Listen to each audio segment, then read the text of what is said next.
สุภดาปักท่าหลวงงานสร้างชาติประจำปีพศ2561พศ2018ในเรื่องนี้เป็นอีกเรื่องที่เรามีความภาคภูมิใจที่สุดที่ได้มีโอกาสที่สู่เวทีอันทรงเกียรติยังมีอีกครั้งหนึ่งตำแหน่งงานสร้างชาติเรื่องที่เราเป็นรางวัลอันยิ่งใหญ่อันหนึ่งในชีวิตที่เรามีความใฝ่ฝันมาแต่อย่างน้อยที่เราจะเป็นศิษย์กับแม่และน้าที่ได้รับตำแหน่งงานสร้างชาติเช่นเดียวกันในวันที่12 เดือนเมษายน ปี2018ที่ผ่านมาความใฝ่ฝันของน้องก็ได้กลายเป็นจริงที่คณะกรรมการผู้ทรงคุณวุฒิได้มอบตำแหน่งอันมีเกียรติให้ชื่อว่างานสร้างชาติให้แก่น้องตลอดระยะเวลา1 ปีน้องก็ได้มีโอกาสได้เรียนรู้ได้หัดเอาซึ่งวัฒนธรรมมีความประเพณีเป็นสายเรื่องพลังด้านลักษณะนอกจากนั้นน้องยังได้เป็นตัวแทนให้กับงานเรื่องพลังในการเผยแพร่วัฒนธรรมและมีความรู้สึกภาคภูมิใจเป็นทุกอย่างที่ได้เอาหัดใส่สังคมในการต้อนรับแขกและบุคคลที่สำคัญที่งานงานเรื่องพลังแทนนี้น้องยังได้มีความภาคภูมิใจที่สุดที่ได้เป็นส่วนหนึ่งในการประกอบส่วนในพิธีประกอบการสร้างตังนครเล่นพลานในปีท่องเที่ยว2018นอกจากนี้ยังมีภารกิจเทียบไล่งานที่ทางช่างถึงมอบหมายให้ที่โดยสามารถจะผ่านงานได้ทั้งหมด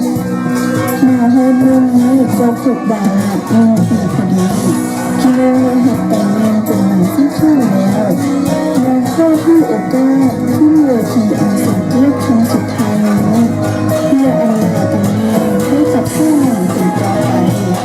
เวทีประกวดหนังชื่อข้าวน้องที่รับเป็นเวทีแห่งครอบครัวและให้ประสบการณ์ครั้งยิ่งใหญ่กับน้องที่ได้มีวันดีในโอกาสนี้น้องขอแสดงความขอบใจเป็นอย่างสูงในยังคณะกรรมการครอบครัวครูบาอาจารย์ครูและผู้ให้การอุปถัมภ์โดยดีตลอดมาก็คือธนาคารแห่งสปป.ลาวภาคเหนือแขวงหลวงพะบางที่ได้เฮ็ดให้ความฝันของน้องได้กลายเป็นจริงและเนื่องในโอกาสส่งท้ายปีเก่าต้อนรับปีใหม่เหล่านี้จากใจจริงของน้องและต่างหน้าให้คณะนักสังฆานพศ2561ทั้งหมดขออวยพรใส่อันประเสริฐให้แก่ทานผู้นำภาครัฐและประชาชนลาวบรรดาเผ่าทุกทั่วหน้าจงมีแต่ความผาสุกมีสุขภาพแข็งแรง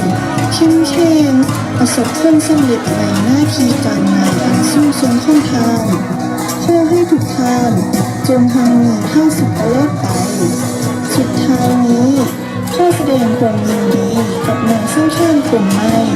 ประจำปีพศ2562ของโดยคณะขอขอบใจ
คนทำอิฐเข้านครนครบาลพวกมะพร้าว